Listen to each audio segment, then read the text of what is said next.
الحمد للہ رب العالمین والعاقبۃ للمتقین والصلاة والسلام علی سید الانبیاء والمرسلین وعلى آلہ وصحبہ وازواجہ واہل بیتہ وعفادہ اجمعین دائما ابدا الی یوم الدین۔ بعدی حمدی والصلاۃ، فاعوذ باللہ من الشیطان الرجیم، بسم اللہ الرحمن الرحیم۔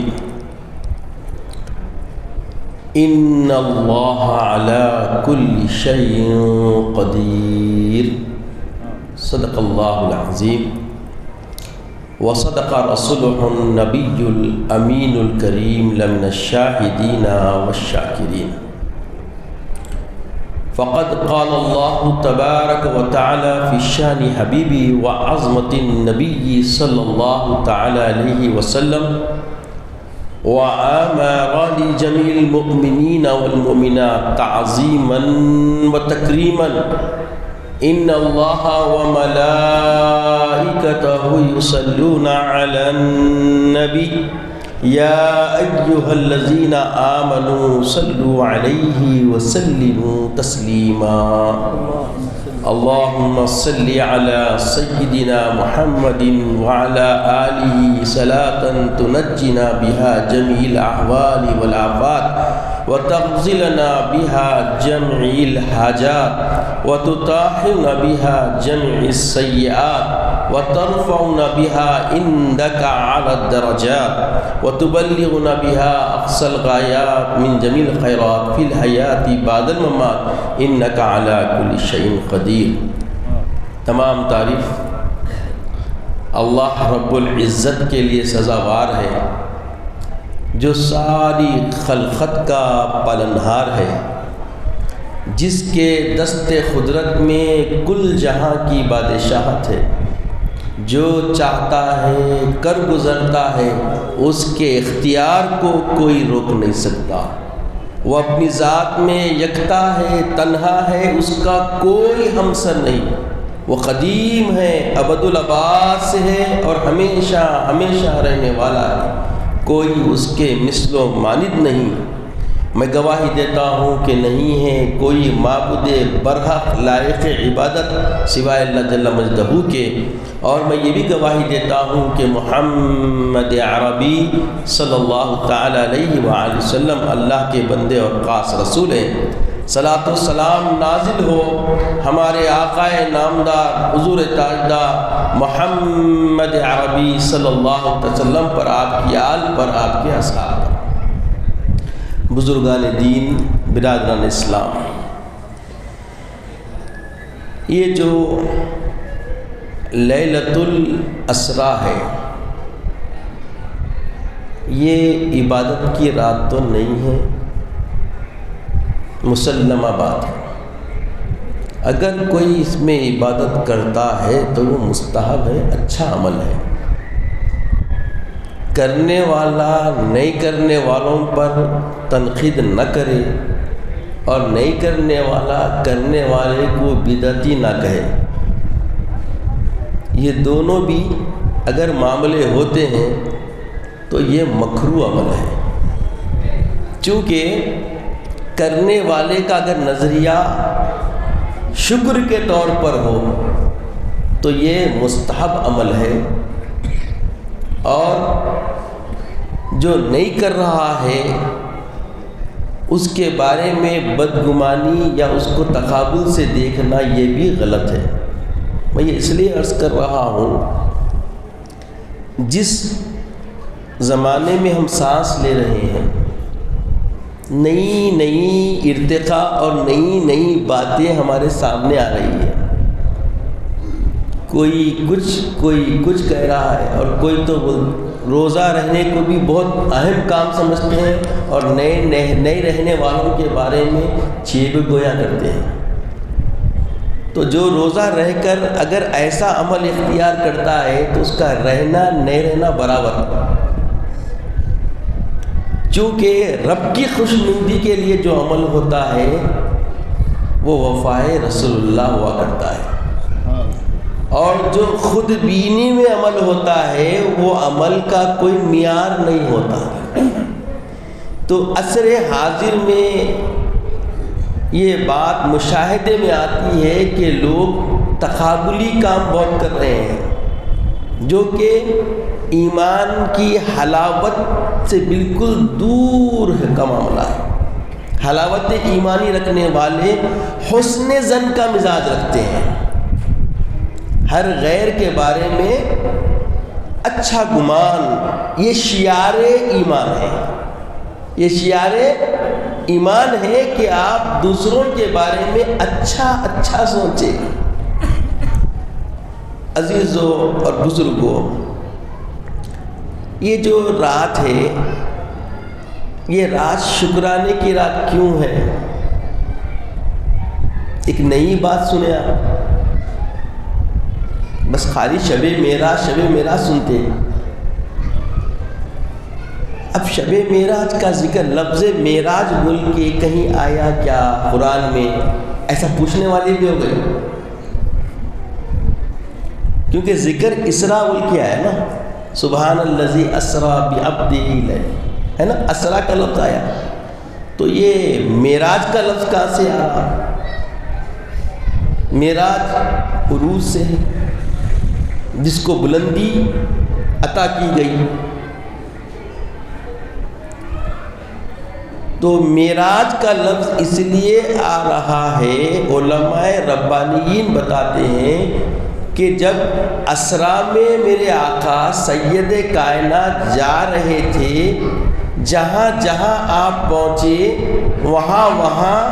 وہاں جو فیضان دیے اور جو لوگ فیض لیتے گئے ان کی معراج ہوتے چلے گئے، اسی لیے اس کا نام معراج ہے۔ جیسا کہ آپ تفصیلی بیان تو سن چکے ہیں، مگر یاد رکھیے یہ جو سننے کا عمل ہے نا، بڑا سنیوں والا ہے، غیر کرتا نہیں کرتا اس کی پتہ نہیں، مگر یاد رکھیے سنیوں کو اپنی زندگی کی بقا تک یہ عمل کرنا ہے۔ کیوں کرنا ہے؟ تاکہ ہماری نسلوں کو معرفت حاصل ہو کہ ہم کس کے امتی ہیں، ہم بولیے کس کے امتی ہے۔ خود شناسی کے لیے رسول شناسی ضروری ہے، یاد رکھیں، اور رب شناسی کے لیے خود شناسی ضروری ہے۔ تو رسول شناسی کے بغیر رب شناسی نصیب نہیں ہوتی۔ خود شناسی کی صحیح راہ، صحیح ڈگر پہ اسی وقت آپ چل سکیں گے جب آپ رسول شناسی رکھیں گے، تو خود شناسی راسخ ہوگی، اور جب خود شناسی راسخ ہوگی تو میرے آقا فرماتے ہیں من عرف نفسہ فقط عرف ربہ، جو خود شناسی پاتا ہے وہ رب شناسی پاتا ہے۔ تو عزیزوں اور بزرگوں، پتہ چلا کہ ہمیں اپنی حقیقت سے آشنائی ضروری ہے۔ اگر ہم اپنی حقیقت سے آشنا نہیں ہوں گے تو سمجھ لیجئے کہ گمراہی مسلمہ ہے۔ اب جو نسلوں کو بگاڑ لانے کے لیے جو بھی حربے ہو رہے ہیں، یہ حربے تمہارے ظاہری اعمال پہ نہیں ہو رہے ہیں، ظاہری اعمال پہ نہیں ہو رہے۔ آپ نمازی بنے کوئی نہیں روکتا، آپ روزے دار بنے کوئی نہیں روکتا، آپ حج کرنے جائیں بلکہ سبسڈی مل رہی تھی، سبسڈی ملنے کے امکانات کر سکتے، مگر اگر کوئی چیز میں معاملہ تکلیف دہ ہے دشمنان دین کو، تو رسول کی عقیدت میں، رسول کی الفت میں، رسول کی محبت میں، رسول کی وفا میں، رسول سے اکرام کے ساتھ اپنے اندر تخیلات پیدا کرنے میں۔ وہ چاہتے ہیں کہ احترام حبیب اللہ علیہ السلام ایمان والوں کے خیال سے نکل جائے، اور اس کام کے لیے وہ چند دنوں سے نہیں شروع کیے، جب سے اسلام آیا تب سے یہ کوششیں شروع ہو گئی، اور یہ سلسلہ منقطع ہونے والا نہیں۔ تا دم زیست چلنے والا ہے، اور اس کی بقا کے لیے، اپنے آپ کو بچانے کے لیے، اس کے تدارک کے لیے اللہ نے اپنے حبیب کے وفادار علماء ربانیین کو پیدا فرما دیا، اور علماء ربانیین اور آپ کے وابستگان، آپ سے جو تلمس لینے والے ہیں، وہ امت کے لیے ان باطل ہتھ کنڈوں سے بچنے کی راہیں ہموار کرتے رہیں گے۔ اگر غفلت میں آ جائیں اور کائے کو جیسا دوسرے لوگ بعض اس کا شکار ہو گئے اور شکار ہو کے بولے ارے معراج کیا ہے بھئی، کیا ایک وقت ہو گئی، ہر وقت ہو رہی کیا؟ ایسا بھی شاید سنے نہیں معلوم، مگر کافی میں تو سن چکا ہوں۔ رسول اللہ کو ایک بار معراج ہوئی، ہر سال معراج بولنا کیوں نہیں بولنا؟ ایک سوال یاد رکھیے، نبی مکرم کا ذکر کرنا اللہ کا ذکر کرنا ہے۔ حدیث قدسی میں آتا ہے، اللہ جل مجدہ فرماتا ہے من ذکرک فقد ذکرنی، اے حبیب پاک جس نے آپ کا تذکرہ کیا گویا اس نے میرا تذکرہ کیا۔ تو رسول پاک صلی اللہ علیہ وسلم کے اسوے کا تذکرہ، رسول پاک صلی اللہ علیہ وسلم کی شان و عظمت و رفت کا تذکرہ گویا خدا کی ذات کا تذکرہ ہے۔ تو خدا کے ذکر سے روکنے والے کون ہوتے معلوم ہوگا؟ کیا خدا کے ذکر سے آپ رکنا چاہیں گے؟ یہ سلسلہ روکنا صحیح ہے کیا؟ اب یہ جو معراج کا معاملہ ہے یہ اعزاز ہے۔ کیا ہے بولیے؟ یہ اعزاز ہے، اکرام ہے۔ اللہ تبارک و تعالیٰ نے دوسرے انبیاء کو بھی اعزاز دیا، اس اعزاز کے بارے میں سب قبول کرتے ہیں، سب مانتے ہیں۔ آدم کا صفی اللہ ہونا سب مانتے ہیں، ابراہیم کا خلیل اللہ ہونا سب مانتے ہیں، نوح کا نجی اللہ ہونا سب مانتے ہیں، موسیٰ کا کلیم اللہ ہونا سب مانتے ہیں، عیسیٰ کا روح اللہ سب مانتے ہیں، اور محمد رسول اللہ کا حبیب اللہ ہونا نہیں مانتے۔ اور ہر نبی کو اللہ نے معجزات عطا فرمائے، اور ہر نبی کو، ہر نبی پر اللہ نے فوقیت عطا فرمائی، اور وہ عظمت، وہ رفعت کے لیے ایسے ان کو خاص معجزات عطا فرمائے جو سابقین انبیاء سے لاثانی رہے۔ جیسا کہ حضرت سیدنا ابراہیم خلیل اللہ کا آگ سے سلامتی کے ساتھ نکلنا، یہ ممکن ہے کیا؟ عام عقل مانتی کیا؟ وہاں بھی عقل نہیں مانتی، مگر سلامت نکلے نا۔ اور حضرت یونس کا اتنے برس وقت تک مچھلی کے پیٹ میں سلامت رہ کے سلامتی سے باہر آنا، مانتے نہیں مانتے؟ کیا عقل مانتی کیا اس کو؟ عقل مانتی اگر مچھلی کوئی چیز نگل لی تو اتنے وقفے تک سلامت رکھ سکتی وہ چیز کو، مگر آپ سلامت باہر آئے نا۔ بغیر والد کے حضرت عیسیٰ روح اللہ کو اللہ نے پیدا کیا، یہ اللہ کی قدرت کو مانتے نہیں مانتے؟ مانتے نا۔ ارے بلکہ میرے آقا علیہ الصلوۃ والسلام کے آنے سے پہلے سارے انبیاء نے میرے آقا کے آنے کی آمد کی خوشخبریاں دینا ان کی نبوت کی کامیاب ہونے کی دلیل رہی، اور میرے آقا علیہ الصلوۃ والسلام آ کر ان کی تصدیق فرما دیے تو یہ ان کی تصدیق کا معاملہ ہو۔ آقا علیہ الصلوۃ والسلام کی عظمت کو سمجھے کہ ایک نظام دیا گیا۔ اللہ رب العزت فرماتا ہے آمن الرسول بما انزل الیہ من ربہ والمؤمنون کل آمن باللہ وملائکتہ وکتبہ ورسلہ لا نفرق بین احد من رسلہ۔ یہ ایمان کے اساسی عقیدہ ہے۔ ہم اللہ کے رسول پہ ایمان رکھتے نا۔ جب ایمان کا مطلب کیا ہے بولیے؟ بالکل خود سپردگی کر دینا، جو اللہ کے رسول نے فرمایا یوں کا تو قبول کر لینا، مان لینا، یہ ایمان ہے۔ جب ایسا ایمان آپ کے پاس ہے تو آپ ایمان والے۔ اب اس ایمان کے کامل ہونے کی دلیل کیا ہے؟ تو سب سے پہلے سورہ بقرہ کی آیت میں جہاں پہ اللہ فرما رہا ہے لا ریب فی، اس کتاب، یہ کتاب ایسی ہے جس میں کوئی شک و شبہ نہیں ہے۔ اس کے بعد فرمایا ھدی للمتقین، یہ بلا شک و شبہ والی کتاب متقیوں کے لیے ہدایت ہے۔ اور متقی بندے کون ہیں؟ سب سے پہلی ان کی صفت یہ ہے یؤمنون بالغیب، یہ غیب پر ایمان رکھتے ہیں، جو دیکھے نہیں اس کو دیکھے جیسا مان لیتے، اور رسول اللہ نے جو جو بیان فرمایا، جو سب کی نگاہوں سے اوجل ہے، فکر سے اوجل ہے، عقل و دانش کے آنے سے بھی ممکن نہیں ہے، اس کو مان لینا اہل ایمان ہے۔ یؤمنون بالغیب کی یہ دلیل ہے۔ اور جو اس طریقے کا، اس نہج کا، اس طرز کا ایمان رکھتے ہیں وہ صدیقین کی فہرست میں آتے ہیں۔ اور صدیقین کا مرتبہ کیا ہے؟ صدیقین کا درجہ کیا ہے؟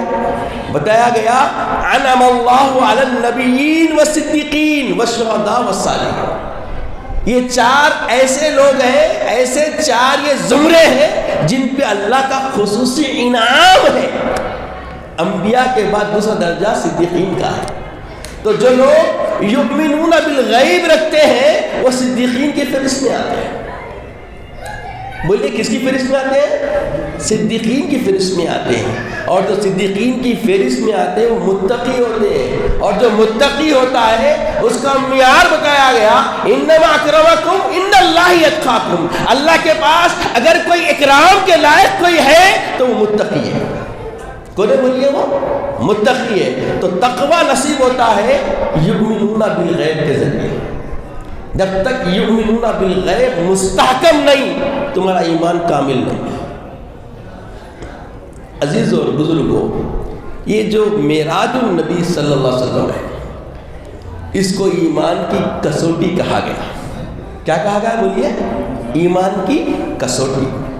اس پہ دیکھا جاتا ہے، اس کو جیسا بیان کرنا لگے، اگر آپ کے قلب میں فرحت آ رہی ہے، آپ محسوس ہو رہے ہیں اور تخیلات تصورات بن رہے ہیں، اور آپ کے اندر ایک خوشی اور جذبہ محبت و الفت جاگ رہی ہے، سمجھ لو کہ تم مومنین ہو، تصدیق کرنے کی راہ پر تم گامزن ہو۔ اور اگر کسی قسم کی کجی پیدا ہو رہی ہے، اضطراب آ رہا ہے، شک و شبہ آ رہا ہے، سمجھ لو کہ تم دوسرے فریق میں ہو۔ جب یہ آقا علیہ السلام نے معراج کا تذکرہ بیان فرمایا تو وہاں دو ہی فریق تھے، ایک اہل ایمان اور دوسرے منکرین کافرین۔ کون تھے بولیے؟ منکرین کافرین۔ تو معراج کا انکار کرنا کفر کی طرف لے آتا ہے، اور معراج کا تصدیق کر لینا ایمان کی دلیل ہے، ایمان کی دلیل ہے۔ اور اتنی عظیم دلیل کو اگر ہم اپنی نسلوں کو نہیں بانٹیں گے تو بولیے ہمارے نسل کا تحفظ کیسے ہوگا؟ اور بانٹنے کے لیے تذکرہ، بولیے بانٹنے کے لیے تذکرہ ضروری ہے۔ جب ہم تذکرہ کرتے رہیں گے تو نسلوں کو معلوم ہوگا کہ معراج کیا ہے۔ تو بتایا گیا معراج النبی صلی اللہ علیہ وسلم جو ہوئی ہے یہ آپ کو دوسرے انبیاء سے بالکل ممتاز کرنا تھا۔ اللہ تبارک و تعالیٰ کی قربت میں آپ کا مقام کیا ہے، آپ کا مقام و مرتبہ کیا ہے، ظاہر کرنا تھا، اس لیے آپ کو اللہ نے معراج سے نوازا۔ یہ معراج ایسے نہیں ہوئی، شان حبیب اللہ کو نمایاں کرنے کے لیے، ممتاز کرنے کے لیے، ظاہر کرنے کے لیے، اور ساری قیامت تک آنے والی مخلوق کو بتانے کے لیے اللہ نے معراج عطا فرمایا۔ تاکہ جان لینا کہ یہ مخلوق کو جو اللہ نے بنایا ہے اس میں شان نبوت کو نمایاں کرنے کے لیے اللہ نے معراج عطا فرمایا، کیونکہ یہ ایسا معاملہ ہے کہ اللہ کی رویت کا دنیا میں رہتے ہوئے سابقین میں بھی لوگوں نے خواہش ظاہر کی، جیسا کہ قرآن میں تذکرہ آتا ہے لن ترانی۔ حضرت موسیٰ نے جب کلام کیا تو کلام کی لذت و چاشنی دل کو ایسی گرما دی، روح میں ایسی حرارت پیدا کر دی کہ وہ فوری سائل بن گئے رب کی بارگاہ میں، بولے مولا اپنی رویت سے نواز دے۔ جب کلام میں اتنی لذت ہے، کلام میں اتنی مٹھاس ہے، کلام میں اتنی حلاوت ہے تو تیری رویت کا عالم کیا ہوگا؟ میں دیکھنا چاہتا ہوں تجھ کو، میں دیکھنا چاہتا ہوں۔ تو رب نے فرمایا لن ترانی۔ اس لیے بانی جامع نظامیہ علیہ رحمت و رضوان نے فرمایا دنا اور ہے لن ترانی اور ہے۔ یہ بات سمجھنے کی ہے، یہ بات سمجھنے کی ہے۔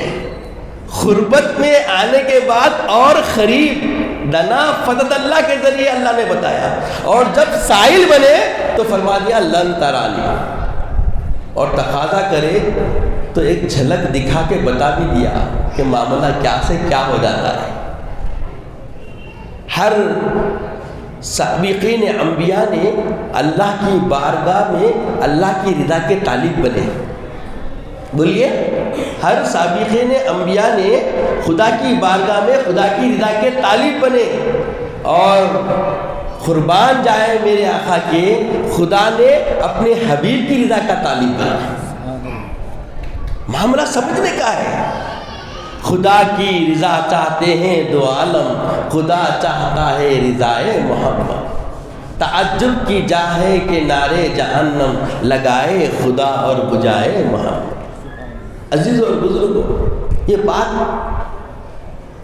جو دشمنان دین ہیں ان کو ہضم نہیں ہوتی، جو عدوان رسول اللہ ہے وہ پچا نہیں سکتے، مگر جو وفادار رسول ہے ان کی طبیعت میں، ان کی خون کے اندر، ان کے رگ و ریشے میں، ان کی روح کے اندر گرماہٹ پیدا ہو جاتی ہے، حرارت محسوس ہوتی ہے، سرور محسوس ہوتا ہے، چونکہ ہمارا آقا جس کے ہم امتی ہیں ہمیں فخر ہوتا ہے کہ اللہ نے ہمارے آقا کو یہ مقام عطا فرمایا۔ ایسے مقام والے، ایسے الوہیت رکھنے والے، خدا کی قربت رکھنے والے نبی کی امت میں اللہ نے ہم کو پیدا فرمایا۔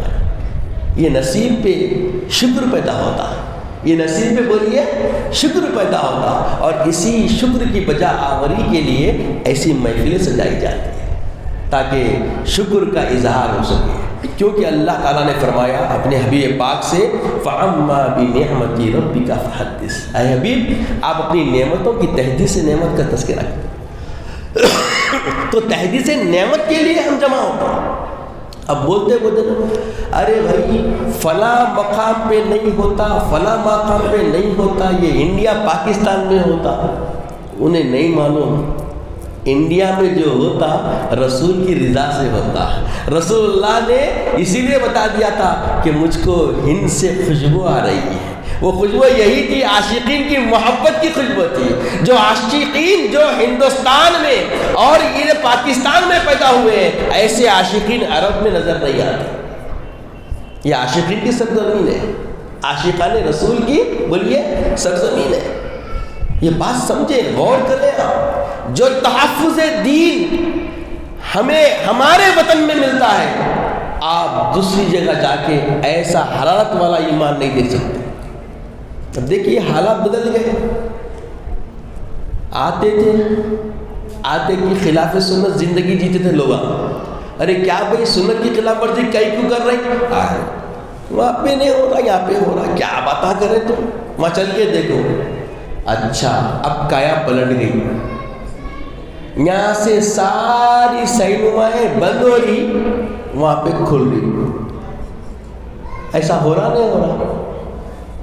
کایا پلٹ گئی۔ تلک الایام نداولها بین الناس کے تحت یہ کنٹری میں تبدیلی ہو گئی۔ اب کیا بولتے ہیں؟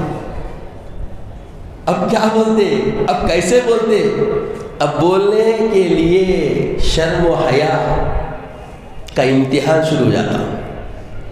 یہ سنتے تھے نہیں سنتے تھے تھوڑے دن پہلے, کیا ہے وہ شب معراج ہے, ارے کئی کی شب معراج, وہاں تو شب معراج دکھتش نہیں, وہ دیکھنا چاہتے ہی نہیں تمہارا کو ویسا.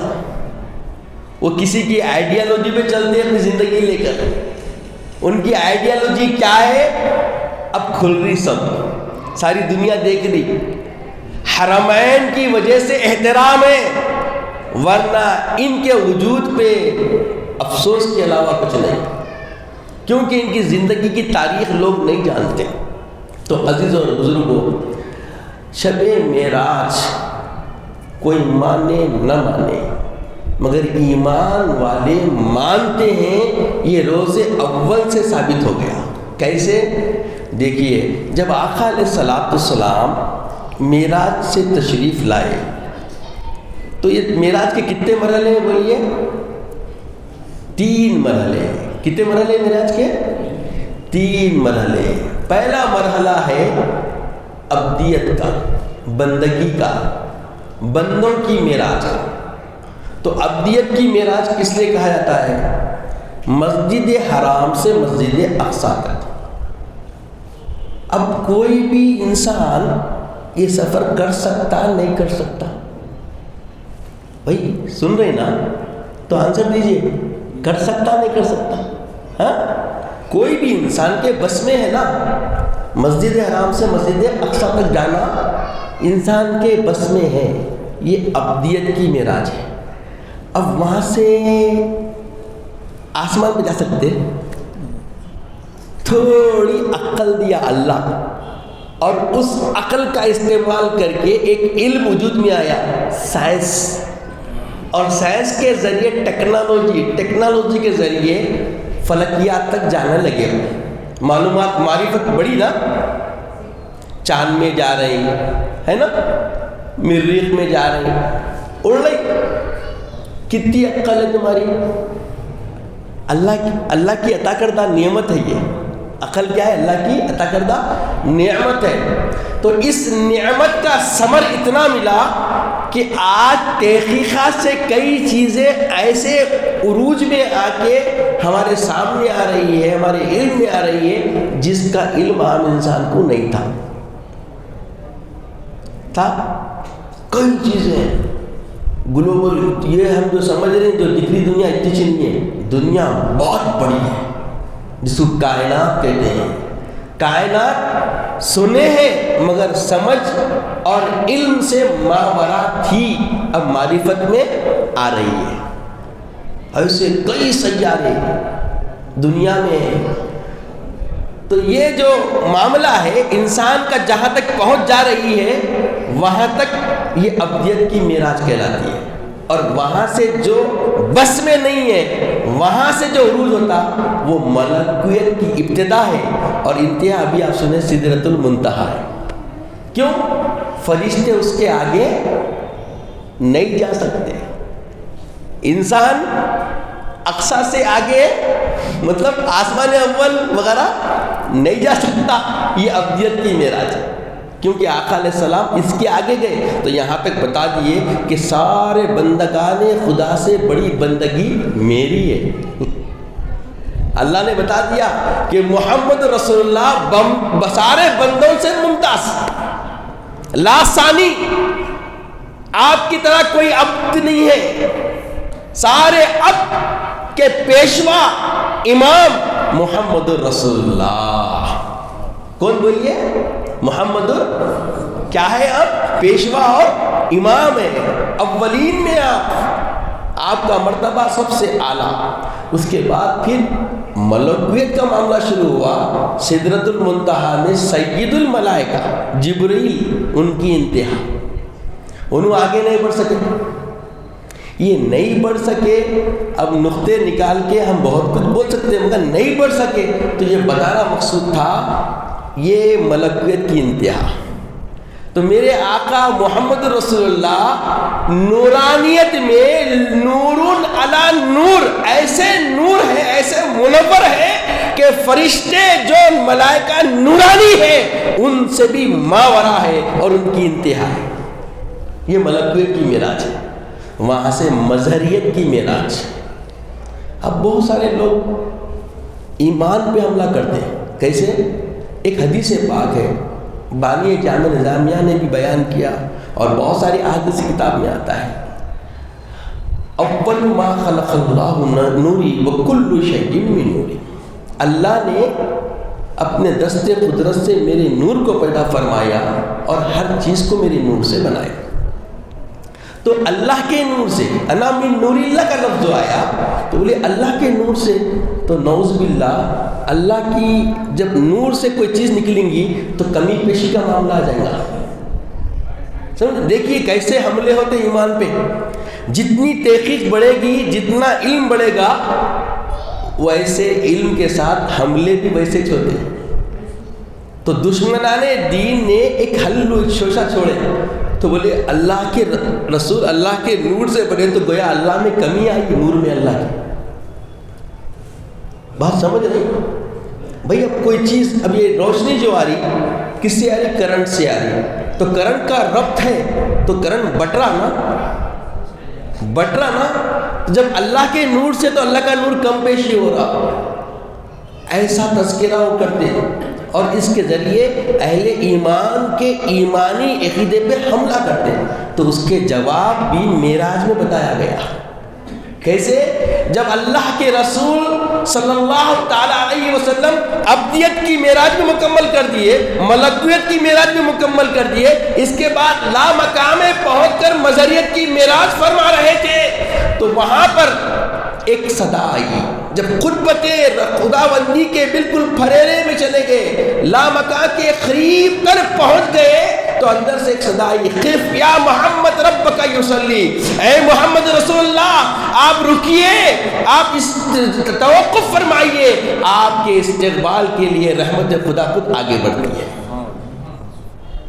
یہ خف یا محمد ربک یصلی کا یہ جو ترجمہ عارفین نے بتایا ہے کہ اللہ تو ہمیشہ درود پڑھ رہا ہے، اللہ ہمیشہ درود پڑھ رہا ہے، اور درود کی آیت، یہ آیت ہی اتنی بڑی دلیل ہے کہ سارے انبیاء سے محمد رسول اللہ کو ممتاز کر دیتے ہیں۔ کسی نبی کے بارے میں اللہ نے ایسا نہیں فرمایا کہ بے شک اللہ اس کے ملائکہ اپنے نبی پاک پر درود پڑھتے ہیں، اے ایمان والو تم بھی اپنے نبی پر درود پڑھو صلی اللہ علیہ وسلم۔ یہ صرف خاصہ ہے محمد رسول اللہ کا، تو اللہ تبارک و تعالیٰ تو ہمیشہ درود پڑھتا رہتا ہے۔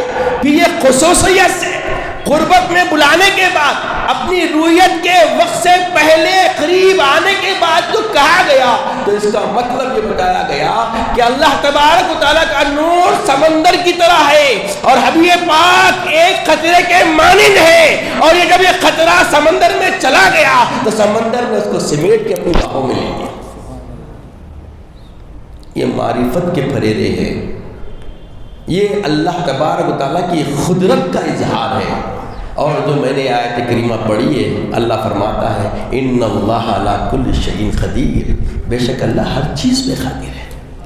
تبھی تو اس نے جب بتلانا تھا اللہ کو اپنی معرفت، اپنی حقیقت جب بتانا تھا، اپنی صفات ذاتیہ کو نمایاں کر کے ایمان کا تحفظ کروانا تھا، تو فرمایا قل هو اللہ احد، اے میرے حبیب آپ فرمائیے کہ میری ذات یکتا ہے۔ آپ کہیں گے تو یہ مان لیں گے، آپ کہیں گے تو یہ مان لیں گے، آپ فرمائیے کہ میری ذات یکتا ہے، اور ایسی یکتا ہے کہ سمدیت رکھتی ہے، اور سمدیت اس معیار کی ہے کہ نہ میں کسی جنا گیا ہوں اور نہ کوئی مجھ سے جنا گیا ہے۔ جو تثلیث پرستی عام ہو گئی تھی، اس تثلیث پرستی کا خاتمہ محمد رسول اللہ نے فرما دیا۔ محمد رسول اللہ جو توحید کی علم برداری اور توحید کی جو تعلیم قیامت تک کے لیے اپنے امت محمدیہ کو آپ نے عطا فرمائی، اور اس کی علم برداری امت کرتی رہے گی، تو یہ جو معیار ہے اللہ کی بندگی کا، اللہ کی ربوبیت کو ماننے کا، محمد رسول اللہ کے فرمان سے اللہ نے اس کو مصدق کر دیا۔ اور جب حبیب پاک علیہ السلام کو جب اللہ نے انعام عطا فرمایا تو اس کا تذکرہ کرنے کا موقع آیا تو فرمایا سبحان الذی اسری بعبدہ لیلا من المسجد الحرام الى المسجد الاقصی۔ کیا فرمایا؟ سبحان، پاک ہے وہ ذات۔ کس بات سے پاک ہے؟ اس بارے میں مفسرین اکرام بیان فرماتے ہیں کہ اللہ تعالیٰ ہر عاجز والے امر سے پاک ہے۔ اللہ کے لیے کوئی کام کرنا، انجام دینا، کوئی اس میں کسی قسم کی کوئی ایسی بات نہیں نکال سکتا کہ ناممکن ہو، کیونکہ ناممکن ہی کا نام بولیے سبحان ہے۔ ناممکن کا کام ہونا ہی، انجام دینا ہی سبحان ہے۔ تو وہ سبحان نے اپنے بندے کو لے گیا اپنی معرفت دینے کے لیے خل کے ذریعے، اور اپنے انعام کو بتانے کے لیے سبحان کے ذریعے تذکرہ فرمایا گیا۔ تو عزیزوں اور بزرگوں، حبیب پاک علیہ الصلوۃ والسلام جب پہنچ گئے تو آپ نے سنا 5 نمازوں کا انعام ہمیں دیا گیا، تحفہ دیا گیا۔ یہ تحفہ لے کے حبیب پاک آ رہے تھے تو کیا ہوا؟ بیچ میں حضرت موسیٰ کلیم اللہ مل گئے۔ یہ بڑا عاشقانہ معاملہ ہے، یہ بڑا عاشقانہ معاملہ ہے کہ جب راستے میں ملے، بولے جاتے وقت بھی ملے تھے۔ سنیں نا آپ، ہر نبی الگ الگ، حضرت ادریس علیہ السلام سے ملاقات ہوئی، حضرت ابراہیم علیہ السلام سے ملاقات ہوئی، حضرت آدم علیہ السلام سے ملاقات ہوئی، سب سے ملاقات ہوئی۔ حضرت موسیٰ سے بھی ملنے گئے تھے جاتے وقت، واپس بھی موسیٰ پھر روک لیے، روک کے بولے اے حبیب اللہ، کچھ تحفہ ملا اللہ کی بارگاہ سے امت کے لیے؟ بولے ہاں۔ کیا؟ 50 نمازیں، 6 مہینے کے روزے۔ کتنے؟ 50 نمازیں، 6 مہینے کے روزے۔ تو بولے یہ بہت مشکل ہے، امت کے لیے بارہ گرہ ہو جائے گا، کچھ کم کرا لیجئے۔ تو بولے ٹھیک ہے۔ حبیب اللہ علیہ السلام تشریف لے گئے، بولے اللہ پاک کچھ کم کر دیجئے، میری امت پہ بارہ گرہ ہو جائے گا۔ تو اللہ نے فرمایا کہ جاؤ 45، بولیے 45۔ پھر آئے، پھر بولے یہ بھی بہت ہے جی، یہ بھی بہت ہے۔ اب یہاں علماء بتاتے دیکھو ذرا غور کرو، موسیٰ کو پہلے سے معلوم ہو جا رہا ہماری اتنی بری حالت ہے بول کے، اور محمد رسول اللہ کے غیب کے علم کو نہیں مانتے، موسیٰ کے غیب کے علم کو مانتے نہیں مانتے ہیں؟ ہاں دیکھو، موسیٰ علیہ السلام کو پہلے سے معلوم ہو جا رہا ہم کتنے ابتر حالت میں رہنے والے ہیں، ہماری اکثریت کیسی رہنے والی ہے۔ بولے کم کرا لو، اور پھر گئے تو بولے 40۔ پھر آئے تو بولے بہت ہے، یہ بھی بہت مشکل ہے، اور کچھ کم کرا لو۔ پھر پلٹے، بولے جاؤ 35۔ کتنے چکر ہو گئے، ایک ہی وقت میں اللہ کم کرنا تھا، مگر وہ بھی احکم الحاکمین ہے، وہ بھی احکم الحاکمین ہے، اور محمد رسول رحمت للعالمین ہے۔ رحمت للعالمین جانتے تھے کہ حضرت موسیٰ کو تسکین دینا ہے، جو ان کے اندر رؤیت اللہ کی جو طلب، جو ان کے اندر اللہ کے دیدار کی جو بے چینی، اضطرابیت، اس کو ٹھنڈا کرنا ہے، اور وہ ٹھنڈک محمد رسول اللہ کے نین مبارک سے ان کو تسکین مل رہی تھی۔ یہ چکریں نہیں ہو رہی تھی، بلکہ جو لن ترانی کا سوال تھا، اللہ تعالیٰ نے اس طرح سے ان کو انعام کے ذریعے ان کے سوال کو پورا فرما رہا تھا۔ تو آخر میں اللہ تعالیٰ نے فرمایا کہ اب جائیے حبیب پاک 5 نمازیں، مگر جزا 50 نمازوں کی ملے گی، 1 مہینے کے روزے مگر جزا 6 مہینوں کی عطا کی جائے گی۔ اب آنے لگے تو پھر موسیٰ کی تشنگی نہیں مٹی۔ عشق ایسی چیز ہے، اللہ تعالیٰ سے عشق معمولی چیز نہیں ہے، اور اتنا جلدی سرور حاصل نہیں ہوتا۔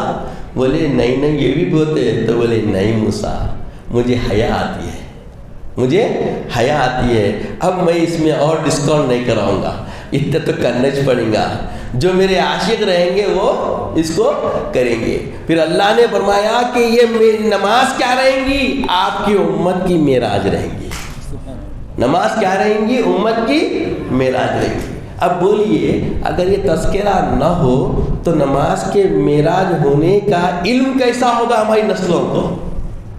نماز میں مومن کی معراج ہے، الصلاۃ معراج المومنین، آقا فرماتے ہیں نماز مومنین کی معراج ہے۔ تو مومنین کی معراج کیسے ہوتی ہے؟ اس کی معرفت بھی بڑی ضروری ہے۔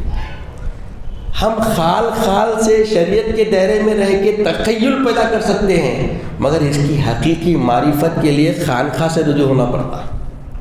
اب خانقاہوں میں جانا بند ہوا یار، ہلو اب خانقاہیں رہی بھی نہیں۔ آپ کو معلوم یہ خانقاہ کا نظام کیوں بنا؟ جانتے ہیں آپ لوگ؟ اگر آپ تصوف کی طرف توجہ کریں گے، تصوف کا مطالعہ کریں گے، تو آپ کو معرفت حاصل ہوگی کہ یہ حضرت امام مالک، یہ 4 امام ہیں، معلوم نا کتنے امام ہیں؟ 4 امام ہیں۔ امام ابو حنیفہ نعمان بن ثابت، یہ پہلے مجتہد اسلام میں، جن کو اللہ تعالیٰ نے دوام عطا فرمایا اور آپ کو بہت مقام و مرتبہ عطا فرمایا، اس لیے پوری دنیا میں اکثریت امام اعظم کے پیروکار۔ امام اعظم ابو حنیفہ نعمان بن ثابت یہ سب سے پہلے مجتہد، آپ تابعی ہیں۔ آپ کیا ہے بولیے؟ آپ امام جعفر صادق کے خاص شاگرد، اہل بیت اطہار کا اکرام کر کے ہم کو عقیدے میں بھی دیے اور اعمال میں بھی دیے۔ اور دوسرے امام محمد بن ادریس الشافعی، امام احمد بن حنبل، امام مالک، انس بن مالک، یہ 4 امام ہیں۔ تو حضرت امام انس بن مالک فرماتے ہیں کہ میں نے اللہ کا خواب میں دیدار کیا، میں نے اللہ کا خواب میں دیدار کیا، اور اللہ تعالیٰ کی رؤیت خواب میں ہونا یہ امت محمدیہ کا خاصہ ہے۔ بات سمجھ رہے ہیں آپ؟ عام بندہ اللہ کو خواب میں بولیے دیکھ سکتا ہے، تو خواب میں عام بندہ دیکھ سکتا ہے۔ اب لوگ جو بولتے ہیں کہ معراج بھی خواب میں ہے، تو سوچو ہوش کے ناخن لو، یہ عام امتی کا معاملہ ہے، وہ تو محمد الرسول اللہ ہے، خاص الخاص خدا ہے، اور وہ بندگی میں بندگی کے ساتھ، سارے جسامت کے ساتھ، روح کے ساتھ، پورے تجلی بشریت کے تقاضوں کے ساتھ اللہ کی رؤیت فرما کر آئے۔ یہ بات سمجھنے کی ہے۔ یہ عقیدے پہ حملہ ہوتا ہے، بھئی نہیں روحانی طور پر گئے، خواب میں معراج ہوئی، ایسے بہت ساری باتیں بولتے ہیں، مگر اہل سنت والجماعت کا یہ راسخ عقیدہ ہے کہ ہم مضبوطی سے اس عقیدے پہ قائم ہیں، اور اس میں دوام ہم اپنی نسلوں کو بھی لیے بھی رکھیں گے اور ان تک پہنچائیں گے کہ اللہ کے رسول کو پوری بشریت کے ساتھ اللہ تعالیٰ نے اپنی رؤیت سے نوازا۔ کیا ہے بولیے؟ پوری رؤیت سے نوازا، کہ بندگی کے ساتھ گئے، بندے کا لفظ استعمال ہوا، اور بندے کا اطلاق، بندے کا جو حکم لگتا ہے وہ پورے جسم کے ساتھ لگتا ہے۔ اللہ تعالیٰ قل یسألونک عن الروح کا لفظ فرمایا نا، جب قرآن میں روح کے بارے میں سوال کرے تو روح کا تذکرہ فرمایا۔ اگر روحانی معراج ہوتی، روح کے ساتھ ہوتی، تو روح کا تذکرہ کرتا تھا نہیں کرتا تھا؟ ہاں، سبحان کا لفظ لا کے اللہ نے شان کبریائی بیان فرما دیا۔ خدا کی سب سے بڑی شان سبحان کی شان ہے، تو سبحان کا مطلب اللہ تعالیٰ کیا عاجز ہے کہ اللہ کے رسول صلی اللہ علیہ وسلم کو جسم کے ساتھ اپنی رؤیت، اپنی قربت میں بلا لے، نوازے نا؟ یہ ممکن ہے نہیں ہے۔ ان اللہ علی کل شیء قدیر، اللہ ہر چیز پہ قادر ہے، اللہ جو چاہتا ہے کر دیتا ہے، اللہ کی قدرت ہے، عام بندوں کو اپنی رؤیت نوازتا ہے۔ اب دیکھیے حدیث قدسی میں آتا ہے، میرے آقا فرماتے ہیں کہ کثرت نوافل کے ذریعے بہت سارے بندے میرا تقرب چاہتے ہیں. تو نوافل کا مطلب سمجھے آپ، یہ صرف معراج النبی کے دن نوافل پڑھنے کا جوش آ جانا نہیں ہے. ہر رات امت محمدیہ کے لیے تقرب کی رات ہے. اللہ تعالیٰ ہر رات مغرب کے بعد آسمان اول کی طرف جلوہ فرماتا ہے، رات کے آخری پہر میں جلوہ گری فرماتا ہے اور پوچھتا ہے اے میرے بندوں کہاں ہو. بندوں کی تلاش ہوتی ہے، بندوں سے سوال ہوتا ہے. اور جو بندے سارے گداس بستروں میں رہتے ہیں اور کچھ بندے گداس سردی کی پوری تاپ کو برداشت کرتے ہوئے گرم بستروں کو چھوڑ کے اللہ کی قربت کی سائل بن کر اللہ کی بارگاہ میں آتے ہیں، اور جو کثرت سے فرائض کے علاوہ نوافل پڑھ کے میرا تقرب چاہتے ہیں تو میں تقرب ان کو عطا کرتا ہوں. اور تقرب جب دیتا ہوں تو خالی نواز دیتا نہیں ہوں، میں ان کے ہاتھ بن جاتا ہوں جس سے وہ کام کرتے ہیں، میں ان کے کان بن جاتا ہوں جس سے وہ سماعت کرتے ہیں، میں ان کے آنکھ بن جاتا ہوں جس سے وہ دیکھتے ہیں، میں ان کے پاؤں بن جاتا ہوں جس سے وہ چلتے ہیں. اب اس کی تشریح کیا کرتے ہیں؟ اس حدیث کا کوئی انکار نہیں کر سکتا، اس حدیث کا کوئی انکار نہیں کر سکتا. اور اس کو شریعت کے دائرے میں ہم اتنا ہی بول سکتے کہ بندہ کوئی کام نہیں کرتا مگر رضا ہے رب العالمین سے. اللہ کی جو رضا ہوتی وہی سنتا، اللہ کی جو رضا ہوتی وہی دیکھتا، اللہ کی جو رضا ہوتی وہی کرتا، اللہ کی جو رضا ہوتی وہیں پہ اپنے پاؤں سے چل کے جاتا. یہ شریعت کا معاملہ. اب اگر خانقاہوں میں گئے اس سے آشنائی ہوتی، پردے اٹھا دیے جاتے، پردے اٹھا دیے جاتے. اب ہم کمزور ہو رہی کیونکہ خانقاہوں میں وہ نظام تزکیہ نہ رہا، وہ مجاہدہ کروانے والے معلمین مدبرین معدبین نہیں رہے. آپ کو معلوم ہونا چاہیے پہلا جو مرحلہ تھا صحابہ کا، تابعین طبع تابعین تک، نماز، کثرت سے تلاوت، تہجد گزاری، چاش، اشراق، اوابین، اذکار، اللہ کی بالکل ذکر و اذکار سے معمور ہونے کی جد و جہد مجاہدے کروائے جاتے تھے. اس کے بعد کا مرحلہ رہا مشاہدہ، اس کے بعد کا معاملہ مشاہدے کا رہا، اس کے بعد کا معاملہ ریاضتوں کے ذریعے اللہ تعالیٰ کی معرفت کا معاملہ رہا. اس کے بعد پھر زمانہ ایسا آیا، ایسے عارفین پیدا ہوئے کہ اس کے بعد لامکاں کے پھریرے حجابات اٹھا کر حجابات کے ذریعے اللہ کی قربت پہ پہنچنے لگ گئے. بہر کیف یہ بہت بڑی ترتیب ہے. یہ عام بندے کو اللہ تعالیٰ کی ایسی نوازشیں ہو سکتی ہے، ایسی عطائیں ہو سکتی ہے، ایسی فیاضیت ہو سکتی ہے، وہ تو محمد الرسول اللہ ہے. وہ تو کون ہے بولیے؟ محمد الرسول اللہ ہے، خاتم النبیین ہے، خاتم الرسول ہے. آپ کو اللہ تعالیٰ نے لاسانی بنا دیا. کیسا بنایا بولیے؟ لاسانی. یہ کوئی معمولی بات نہیں ہے. اپنے بارے میں فرمایا رب العالمین اور حبیب کے بارے میں فرمایا رحمت للعالمین. تو رحمت للعالمین جب مانتے تو رحمت للعالمین کا رب العالمین سے وصل ہونا کیا ممکن نہیں ہے؟ کیا مشکل ہے؟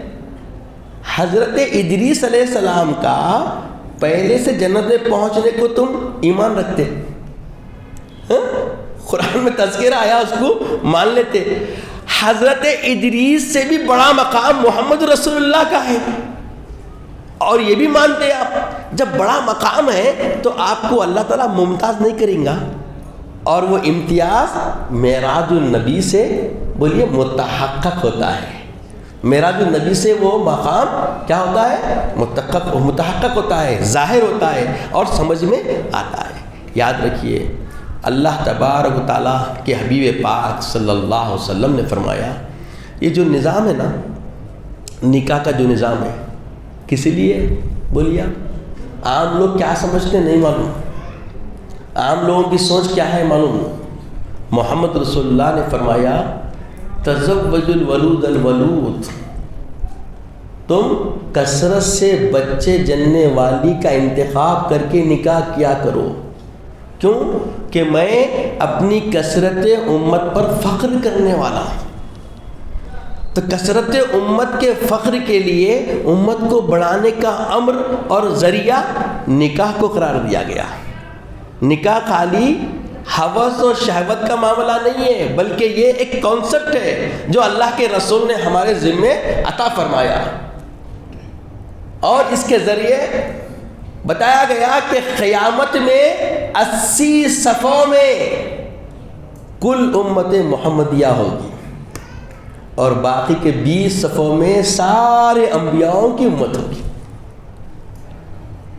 یہ بھی امتیاز سمجھیں، یہ بھی امتیاز سمجھیں۔ محمد رسول اللہ کا وقار، محمد رسول اللہ کا مقام، یہ صرف اس دنیا فانی میں نہیں بتایا جا رہا، اس دنیا کے فنا ہونے کے بعد ابد الاباد والی جو زندگی ہے وہاں بھی محمد رسول اللہ کا وقار، منصب، قربت خداوندی کا ظہور ہوگا۔ روایتوں میں آتا ہے کہ جب اہل محشر بپا ہوگا تو سارے انبیاء ہیبت بھی ہوں گے۔ کس میں ہوں گے بولیے؟ ہیبت میں ہوں گے، اور ساری امت بھی حیران و پریشان ہوگی، سب نفسی نفسی کے عالم میں ہوں گے، اور خدا جلال کبریائی میں آ جائے گا، اور خدا کے جلال کو دیکھ کر کسی نبی کسی رسول میں ہمت اور جرأت نہیں ہوگی کہ وہ خدا کی بارگاہ تک پہنچ سکے۔ اور اس وقت اللہ تبارک و تعالیٰ کے اذن سے محمد رسول اللہ صلی اللہ علیہ وسلم سجدے میں گر جائیں گے، اللہ کی بارگاہ میں سجدے میں گر جائیں گے۔ روایت میں آتا ہے ارفع راسک، اے میرے حبیب اپنے سر مبارک کو اٹھائیے، مانگیے کیا مانگتے ہیں، آج آپ کے سوال کو پورا کیا جائے گا۔ خدا کا جلال بالکل رحمانیت اور رحیمیت پہ آ جائے گا۔ حبیب پاک کی سجدہ ریزی سے خدا کی جو جلالیت ہوگی وہ سرد رحمت میں تبدیل ہو جائے گی، اور محمد رسول اللہ عرض کریں گے ربی حبلی امتی، اے اللہ کے حبیب، اے اللہ رحم فرما، کرم فرما اور میری امت پہ رحم فرما۔ تو سب سے پہلے شفاعت کا دروازہ جو کھولیں گے میرے آقا محمد رسول اللہ کھولیں گے، اس کو شفاعت عظمیٰ کہتے ہیں۔ جو یہاں پہ معراج کو مانیں گے وہاں انہی کا عروج ہوگا،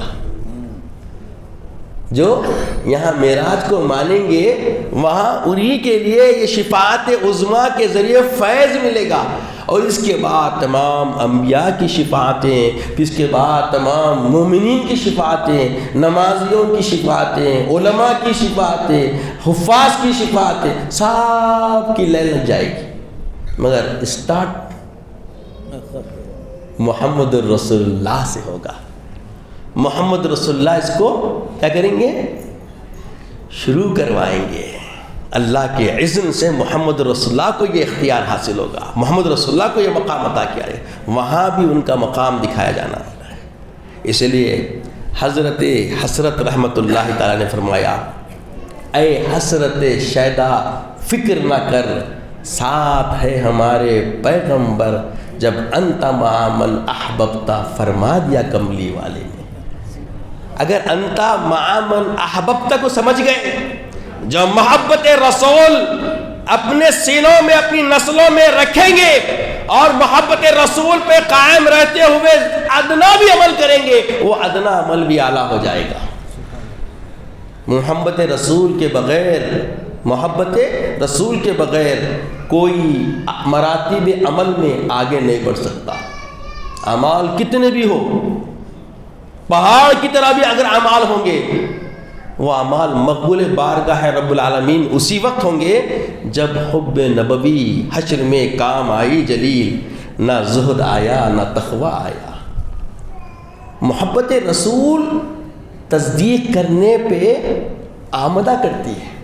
جب اللہ کے رسول صلی اللہ علیہ وسلم آ کے بیان فرمائے کہ دیکھو مجھے معراج ہوئی ہے، جیسا آپ ابھی پیش رو آپ کے خطیب صاحب سے سماعت کیے، زنجیر ہل رہی تھی، ہاں زنجیر ہل رہی تھی، بستر گرم تھا، اتنے لمحے میں جا کے آیا، آؤٹ ہو گیا مائنڈ۔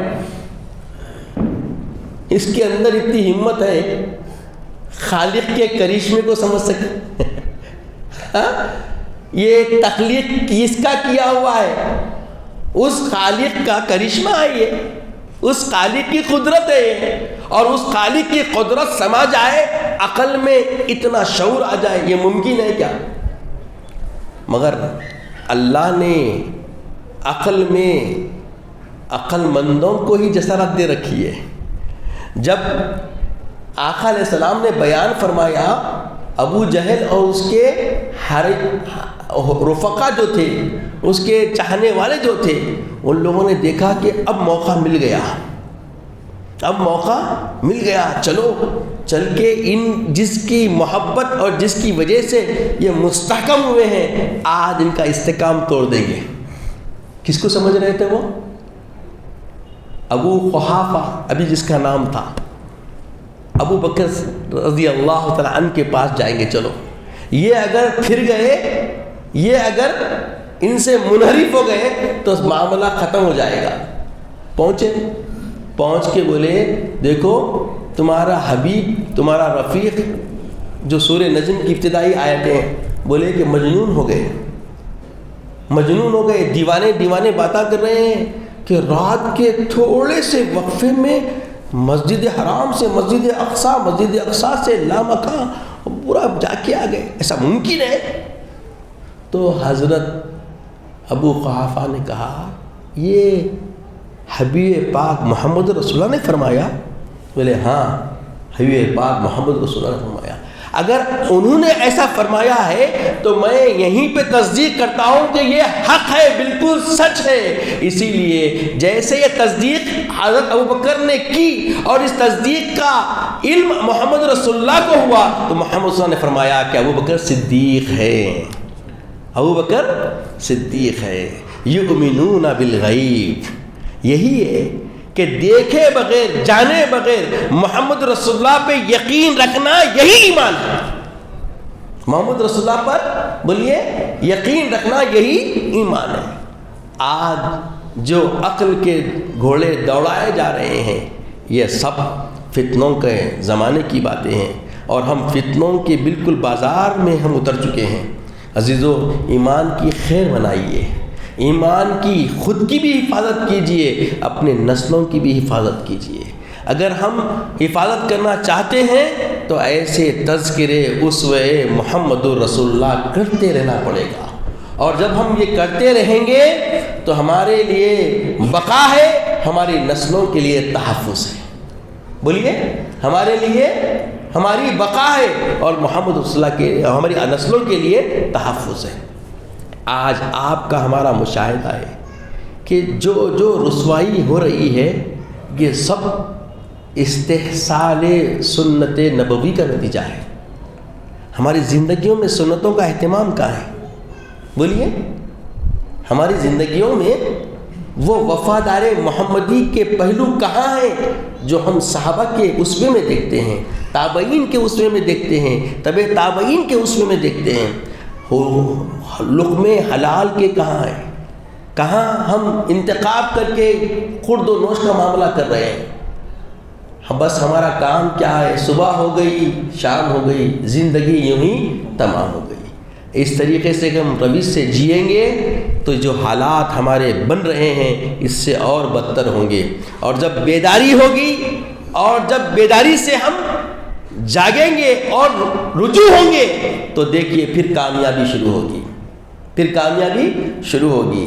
آج حالات جتنے بھی خراب ہو رہے ہیں، اس کی وجہ عقید راسخہ سے ہم دور ہو رہے ہیں، عمل صالحہ سے دور ہو رہے ہیں، صحبت مفقود ہے، رہبری مفقود ہے، رہنما بھی مفقود ہے، قحط الرجال کا دور شروع ہو چکا ہے۔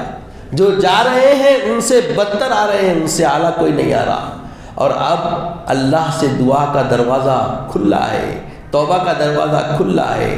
اللہ کو مانگنا پسند ہے، مانگتے جائیے، اے مالک دو جہاں ہم پہ کرم فرما دے، ہم پہ رحم فرما دے، ہمیں وفاداران محمدی میں شامل فرما دے، صدیقین کی فہرست میں شامل فرما دے، عزت و وقار کی زندگی عطا فرما، کردار سے تیرے محبوب کے شیدائی نظر آئے وہ قرین حیات عطا فرما، مولا ہماری زندگیوں میں دوام عطا فرما، استقامت عمل عطا فرما، اپنی معرفت کے راستے ہمارے لیے آسان فرما دے، اپنے معرفت کے دروازے ہمارے لیے کھول دے، ہمارے قلوب کو اپنی وحدت کے پیمانوں سے لبریز فرما دے، جیسا محمد رسول اللہ نے صحابہ کو وحدت کے جام پلائے، اس کی چاشنی ہم کو ہماری نسلوں کو عطا فرما دے، ہمارے ساتھ خیر کے فیصلے فرما، ہمارے حق کی پابجائی کرنے والا بنا، حق کا پاسبہ بنا، شہادت کی موت عطا فرما، خاتمہ بالخیر عطا فرما، اپنے حبیب پاک صلی اللہ علیہ وسلم کا دیدار عطا فرما۔ سبحان اللہ و بحمدہ، سبحان اللہ العظیم، والحمد للہ رب العالمین، وآخر